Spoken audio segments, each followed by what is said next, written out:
L'OM qui écrase Saint-Etienne 5-1 au Vélodrome. Record d'affluence historique au Vélodrome aujourd'hui d'ailleurs. Troisième victoire de suite pour l'Olympique de Marseille. Depuis quelques semaines quand même, il y a un vrai cap de franchi. On sent que De Zerbi a trouvé son karaté, quoi. Là, ça y est. C'est consistant. Ouais. Il y a quelque chose. Ouais. Il y a quelque chose qui ressort de ce collectif. Et après, il y a eu encore une recrue judicieuse cet hiver avec Benasser notamment. Donc, c'est un collectif qui prend forme, un projet qui prend forme. C'est marrant, tu me parles de la recrue, Benasser même avant Gouiri. Parce que Gouiri qui flambe, qui met encore son doublé aujourd'hui. Mais Benasser là. Ouais, dans le cœur du jeu, moi j'aime bien. Je l'aimais bien surtout avant sa blessure à Milan. Après, je l'ai un peu moins suivi. Mais je ne vais pas dire de bêtises, mais je crois que même Boban a dit que c'était une erreur de la part de Milan de l'avoir laissé partir. Ouais, après on en a beaucoup parlé quand il est arrivé, mais c'est vrai qu'il a été beaucoup blessé, il a eu du mal à retrouver Non, il a eu la même blessure. Le niveau, oui. Il a été longtemps blessé, je veux dire. Longtemps blessé. Flo, cet Olympique de Marseille qui reste à 10 points du Paris Saint-Germain. Ce que j'aime bien, c'est que je trouve que maintenant, effectivement, il y a une maîtrise. De Zerbi avait trouvé son système, c'est sûr.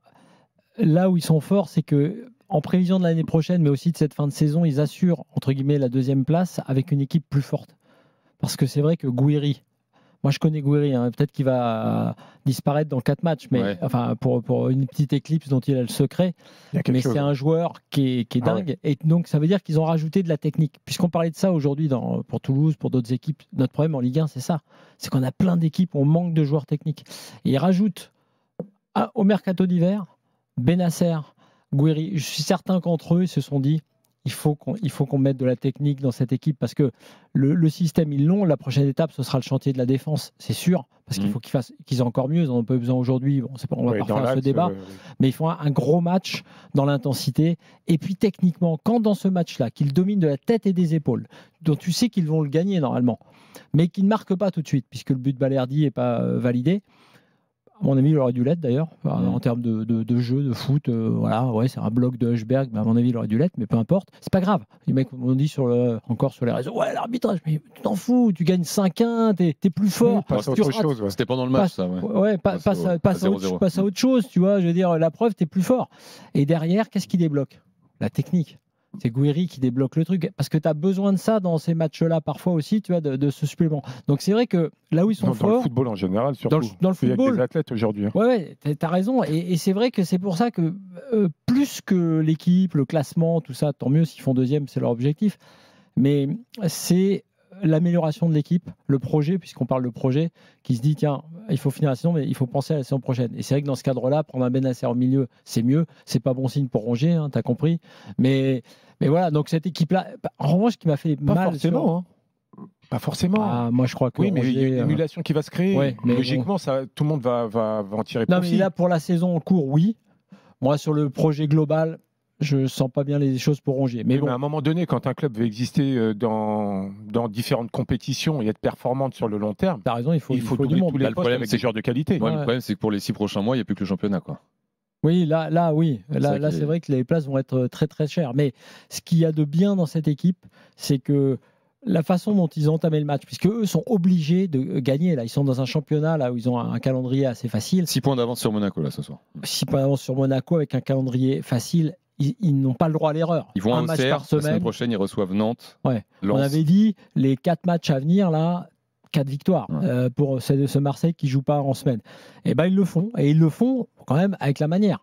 Là, tu as quand même Rabiot, alors qui est toujours haut sur le terrain. Peut-être que dans les futurs systèmes, il sera moins haut, mais il est là.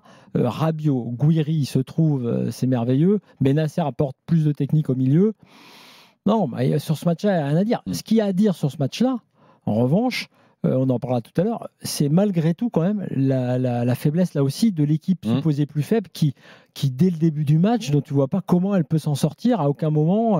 Oui, mais malgré tout, l'OM a déjà affronté des équipes comme ça depuis le début de saison. Ils ont plus galéré. C'est vrai, c'est différent. Tiens, je voudrais qu'on écoute Roberto De Zerbi en conférence de presse après le match sur sa recrue, non pas Benasser, Mais Amine Gouiri au micro de Flo Germain. Gouiri est un joueur très fort qui doit penser que c'est un vrai numéro 9. Et malheureusement, parce que c'est toujours bien de jouer à plusieurs postes.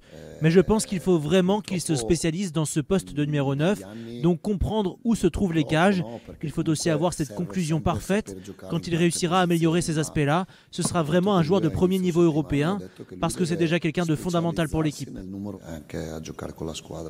Il est très content de son joueur, fondamental, il va en faire son numéro 9. Il a dit un truc dingue la fois dernière, c'est intéressant. En tout cas, il a dit je pense que Gouiri est quelqu'un qui ne connaît pas lui-même son propre potentiel. C'est ce qu'il avait dit. Et la deuxième chose, là, ce qui est intéressant, c'est que c'est quand un coach te désire, puisqu'ils en ont parlé avec Benassia, forcément, et a une idée pour toi. C'est-à-dire que peut-être qu'elle n'est pas bonne à 100%, mais en tout cas, il lui donne un cadre très, très clair. Il lui dit en gros, on va te mettre 9, on va te faire jouer 9, donc on va travailler ça. Tu vas travailler là. C'est un peu comme ce que fait Luis Enrique quand il disait à Mbappé, moi je vais te changer de poste parce que je veux que tu travailles ce poste-là. Donc c'est là où je pense que ces coachs-là, de Zerbi, Luis Enrique dans notre championnat, ça apporte autre chose, je le disais pour Luis Enrique, sur la progression individuelle. Je pense que les joueurs vont ressortir avec un QI foot supérieur. Pour faire très simple, et je ne veux pas être méchant, je pense que Gouiri avec Stéphane, c'est pas la même chose que Gouiri avec De Zerbi. Ah bah après, il faudra voir sur la longueur. Ouais, mais Gouiri là, avec Stéphane, il a été bon 3 matchs aussi. Ouais, mais je pense mais c'est important pour un coach d'identifier ses profils. Après, ils ont tous leurs idées et ça se défend. Alors peut-être qu'il aura raison, peut-être qu'il aura tort, mais au moins il prend position par rapport aux joueurs et il estime que ses qualités seront pour l'OM d'être dans ce registre-là. Pour l'instant, ça lui donne raison. Maintenant, il est vrai que quand on est un petit peu à l'extérieur de tout ça, on se dit Gouiri, c'est plus un joueur qui va tourner autour d'un attaquant, mais qui n'aura pas cette position d'avant-centre pur. Martin. Après ça dépendra aussi des contours de l'effectif qu'il y aura. Supporter Parce qu'effectivement, même si tu trouves un autre 9, tu peux l'utiliser différemment. C'est que là, il lui met dans la tête ça parce qu'ils ont besoin de ce 9-là, enfin d'un 9 dans le système actuel. Non, ils ont surtout besoin d'un joueur en capacité de finir les actions. Et lui, il a cette qualité de pied. Et c'est ce qui manquait à l'OM sur certaines situations, dans certains matchs où ils avaient du mal à finir. Accueillons Martin, supporter de l'OM au 32-16. Salut Martin, bienvenue sur RMC. Ça va, Salut. Est-ce que tu faisais partie des 66 199 spectateurs au Vélodrome ? Non, j'y étais pas. T'as quel âge, Martin ? 13 ans. Ah, ok. Supporter de l'OM ? Ouais. T'habites où ? Biarritz. T'es en vacances à Biarritz ou pas encore ? Non, j'habite à Biarritz. D'accord. Non, mais je veux dire, c'est pas les vacances scolaires, c'est ça que je voulais dire. Pas encore. Ils sont décalés, ouais. Bon, heureusement, on est samedi soir, 23h40, ça passe. Oui. Bon. Samedi. Tu nous appelles pourquoi, Martin ? Parce que j'ai trouvé que la perf de l'OM, même si c'est que contre Saint-Etienne, c'est quand même une très bonne perf. Il va falloir s'appuyer sur ça, je pense, sur l'année, enfin sur ce qui va continuer. Je pense que le top 3, on peut se dire maintenant qu'il est quasiment acquis, pas encore, mais quasiment. Que là, il va y avoir encore 3-4 matchs où on va pouvoir assurer. Et cet hiver, j'ai pensé que Gouiri, ça allait être une recrue qui allait être décevante, comme par exemple Wai. Mais en fait, franchement, il me surprend beaucoup, mais dans le bon côté. Qui t'a plu d'autre aujourd'hui, à part Gouiri, Martin ? J'ai bien aimé Benasser. Mais après, Benasser, je m'en doutais qu'il allait être bon. Rabiot, par contre, il enchaîne vraiment. Par contre, Dedic, il m'a quand même un peu déçu. Enfin, j'ai pas vraiment vu... Il a peut-être pas eu le temps de montrer, mais j'ai pas trouvé son entrée très bonne non plus. Ouais, et t'en penses quoi de Merlin, du coup, là, cette concurrence ? Merlin, je suis pas fan du joueur. Je pense qu'il va falloir laisser un peu de temps aussi à Dedic pour s'adapter. Il est encore jeune et tout. Mais peut-être le laisser titulariser sur les prochains matchs qui vont suivre et voir. Après, s'il n'y arrive pas, il faudrait laisser Merlin. Est-ce que tu penses que De Zerbi a trouvé son équipe type là et ce qui veut dire avec cette équipe type, par exemple au milieu, Højbjerg, Benasser, donc par exemple un Rongier sur le banc, est-ce que c'est quelque chose que tu valides toi ? Franchement, je pense il a quasiment trouvé son équipe type, mais vu que là il va y avoir plusieurs matchs enchaînés, on peut dire assez simples, je pense qu'il pourra faire tourner le milieu de terrain en faisant jouer Rongier en match, Højbjerg en autre et Benasser en tournant. On suivra ça parce que là, Flo le disait, le calendrier de l'OM, déplacement à Auxerre, réception de Nantes, réception de Lens, et puis le déplacement à Paris, au Parc des Princes. Après, à Paris, en fait, ce qu'il faudrait faire, c'est prendre le temps là sur les 3 matchs qui vont suivre, essayer de voir vraiment la compo type qu'il faudrait, Et à Paris, envoyer la meilleure équipe qui a enchaîné sur les matchs précédents. 3 matchs labo et puis après on met la vraie équipe. Je pense que tu vois, à la différence du PSG, il n'a pas forcément besoin et envie de faire ce laboratoire de Zerbi. Il a plutôt envie de travailler les automatismes puisque Bennacer n'est pas là depuis très longtemps. Et de garder ces automatismes. Après, je te rejoins, cette équipe, mettons, contre le PSG du 16 mars, elle se rapproche de ce qu'on a vu ce soir, a priori. Je veux dire que Bennacer a plus de chances d'être titulaire que Rongier, c'est une évidence.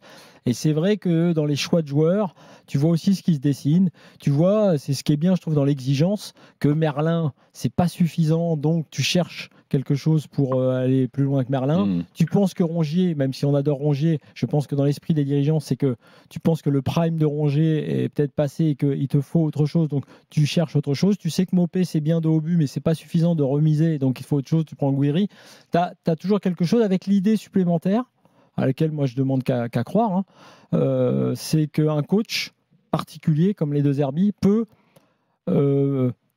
magnifier un joueur ou le faire se révéler définitivement. Je pense à Gouiri en l'occurrence. Tu as toujours l'idée qu'il y en a un qui va être le déclencheur. Vas-y Martin, le mot de la fin. Je suis d'accord, mais surtout ce qu'il faut faire, c'est qu'il y a des postes comme Greenwood ou Luis Enrique.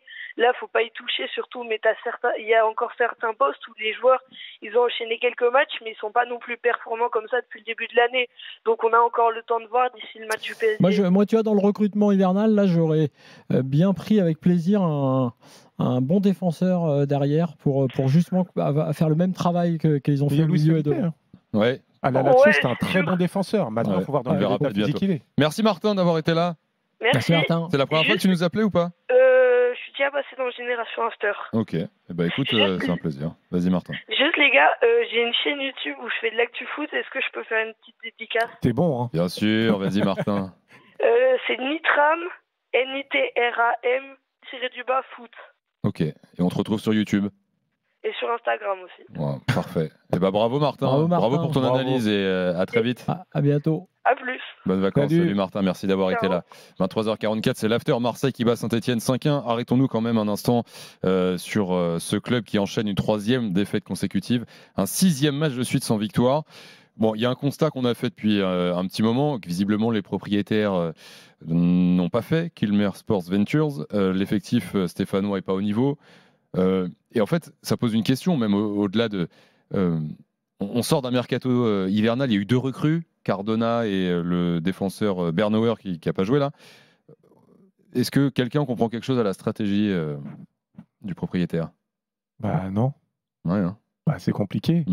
Après, j'ai surtout la sensation qu'il y a un coach qui n'est pas en adéquation avec la qualité des joueurs qu'il a dans son effectif par rapport à ce qu'il veut proposer. Lui, il est ambitieux pour le coup. Oui. Bah, on s'est un peu enflammé, il avait gagné son premier match là, contre Reims. C'est vrai qu'on avait vu des choses. C'était sympa. C'était pas mal au parc. Ouais, c'était très intéressant. Mais tu t'aperçois que quand tu as un effectif limité pour tenir tout un championnat, c'est dur. Donc tu vas avoir des fulgurances sur certaines rencontres ou certaines mi-temps, mais ça reste insuffisant. Ils ont quand même pris 11 buts contre Marseille dans les 3 matchs qu'ils ont joué contre l'OM cette année. Ils en ont pris 50 buts encaissés depuis le début de saison, c'est la pire défense. Et il y a une stat qui est dingue, c'est que sur les 50 buts encaissés, il y en a 39 encaissés à l'extérieur et 11 à domicile. C'est quand même ça, c'est une dinguerie ça. C'est une dinguerie, mais 80% de tes buts, tu les encaisses à l'extérieur. Pour être très clair, je pense vraiment qu'effectivement là, en termes de niveau, il y a des joueurs de qualité là, qui est vraiment trop, c'est insuffisant. C'est-à-dire que tu vois des équipes comme Auxerre par exemple. Tu vois la différence tu vois, Auxerre, Saint-Etienne, ça te saute aux yeux. À la fois dans les automatismes, même dans la qualité individuelle de certains joueurs. Là, tu as un attaquant, tu as David Ashvili, tu vois, qui lui, à mon avis, a le niveau, tu vois, un peu comme Mikotadze quand il joue à Metz. Mais pareil, un peu le même constat. Autour, c'est terrible. Et derrière, surtout, c'est terrible. C'est insuffisant. Et dès le début du match, moi, c'est ça que je trouve terrible. Quand dans un match, dès le début, au bout de 5 minutes, tu te dis, bon, bah voilà, quand ça va craquer, quoi. Ouais. Et je pense que quand tu es joueur, tu te dis que les vagues commencent à venir. Puis tu le sens. Là, ça va être horrible. Et notamment sur cette défense-là, aujourd'hui, l'arrière droit, c'était Petro, qui est un gaucher, mais parce que Apia, Masson était absent. Mais c'est des choses, genre on sort du mercato d'hiver. Tu l'anticipes. Oui, je sais bien. Quand même.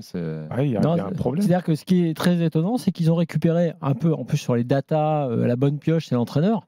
Mais effectivement, c'est presque pas le souci, l'entraîneur, dans cette histoire. C'est-à-dire que Dalloglio, tu lui mettais une équipe meilleure. Dalloglio, il s'en sortait sans doute bien. Le problème, tu peux mettre 3 coachs différents de suite à la tête de cet effectif. Je pense que tu peux mettre Guardiola, quoique encore en ce moment. Mais c'est vrai que tu t'en sortiras pas. Pour le bien de Guardiola, ne le mettons pas à Saint-Etienne, je pense quand même. Ouais, en Hollande, 1 victoire, 2 nuls, 4 défaites. Mais j'ai l'impression qu'on quand même. On est tous conscients que pour le coup là, on pourrait mettre n'importe qui d'autre. Tu vois, par exemple, à l'inverse, on se souvient du match contre le PSG où on avait remarqué qu'ils avaient tenté des choses, inventé des choses. Et lui, il s'est dit en plus, ce que j'ai aimé, c'est qu'il a réussi à leur dire on va faire ça et on est capable de le faire, faisons-le. Et donc, effectivement, sur le premier match, tu vois ça, tu dis il peut se passer quelque chose. Puis après, très vite, une fois que l'effet psychologique est passé, tu te heurtes à la réalité des choses et à ton effectif. Saint-Etienne reste 16e avec 18 points. C'est Le Havre qui pourrait passer devant. Ce qui est intéressant peut-être dans tout ça, dans ce que tu dis de ce mercato insuffisant, de cet effectif donc insuffisant, il y a des équipes qui collectivement, tu vois, Le Havre dans ce qu'ils ont fait contre Lille l'autre jour, Le Havre, c'est compliqué aussi, l'effectif. Mais collectivement, ils ont fait un truc qui tenait la route. Ils doivent se dire, en voyant ça, en voyant Nantes qui en prend 7, par exemple, et en voyant aujourd'hui Saint-Etienne aussi faible, y a moyen derrière, tout n'est pas mort. Attention au Saint-Etienne-Angers de la semaine prochaine. Et là, je pense que celui-là, on sera là pour en parler après. Ouais.